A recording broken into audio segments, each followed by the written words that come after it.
વડોદરા શહેરના મેયરને પુણે લઈ રજૂઆત. વડોદરા મહાનગરપાલિકાના મેયરને પૂરના સવાલો લઈ મોઢું સીવી લેતા જાગૃત નાગરિકે હાથ જોડી રજૂઆત. વડોદરાના મહેન્દ્રસિંહ રાઠોડે આજે લાખો વડોદરાવાસીઓને મનની રજૂઆત કરી. શહેરની આમ જનતાને ચૂંટેલા નેતાઓને આવા ધારદાર સવાલો લોકોએ પૂછવા પડશે. મહેન્દ્રસિંહ રાઠોડે મેયરને વડોદરા પર દયા કરો, તમે રાજીનામું આપી દો. રિપોર્ટર કલ્પેશ ઉપાધ્યાય, વડોદરા.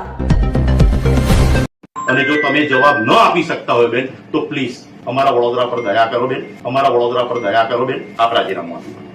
હવે વિશ્વામિત્રી પાણી પૂરના ગ્રહણ કરવાને લાયક થઈ ગઈ છે, એની બાહેધરી આપ આપો છો, તો આપ એનો જવાબ પણ જો બેન ના આપી શકતા હોય તો પ્લીઝ અમારે વડોદરાના આવા મેયરની જરૂર નથી.